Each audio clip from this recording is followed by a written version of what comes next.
حضرت عبادہ بن صامت رضی اللہ تعالیٰ عنہ بیان کرتے ہیں، رسول اللہ صلی اللہ علیہ وآلہ وسلم نے فرمایا، جو شخص رات کو اٹھ کر یہ دعا پڑھے، لا الہ الا اللہ وحدہ لا شریک لہ، لہ الملک ولہ الحمد وہو علی کل شیء قدیر، وسبحان اللہ والحمد للہ ولا الہ الا اللہ واللہ اکبر، ولا حول ولا قوت الا باللہ۔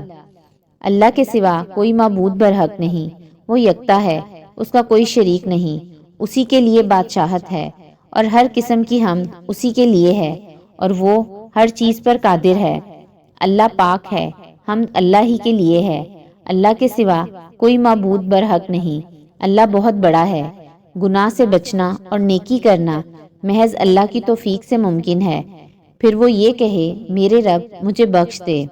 فرمایا پھر اس نے دعا کی تو اس کی دعا قبول کی جاتی ہے۔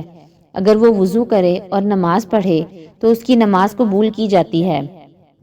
حضرت عبداللہ بن مسعود رضی اللہ تعالیٰ عنہ بیان کرتے ہیں، رسول اللہ صلی اللہ علیہ وآلہ وسلم نے فرمایا، ہمارا رب دو آدمیوں پر خوش ہوتا ہے، ایک وہ شخص جو اپنے نرم و گرم بستر اور اپنے چہیتوں اور اہل و عیال میں سے اٹھ کر نماز پڑھتا ہے۔ اللہ فرشتوں سے فرماتا ہے، میرے اس بندے کو دیکھو کہ وہ میرے ہاں جو اجر و ثواب ہے اس کی رغبت اور میرے عذاب کے خوف کی وجہ سے اپنے نرم و گرم بستر اور اپنے چہیتوں اور اہل و عیال سے الگ ہو کر نماز کے لیے اٹھا ہے۔ اور ایک وہ آدمی جو اللہ کی راہ میں جہاد کرتا ہے تو وہ اپنے ساتھیوں سمیت میدان جنگ سے پیچھے ہٹ جاتا ہے، لیکن پھر یہ جان کر کہ پیچھے ہٹنے پر اسے کیا گناہ ملے گا اور پیش قدمی میں اسے کتنا ثواب ملے گا، تو وہ پلٹ کر آتا ہے حتیٰ کہ اسے شہید کر دیا جاتا ہے۔ تو اللہ فرشتوں سے فرماتا ہے، میرے اس بندے کو دیکھو کہ وہ مجھ سے ملنے والے اجر و ثواب کی رغبت اور میرے عذاب کے خوف کی وجہ سے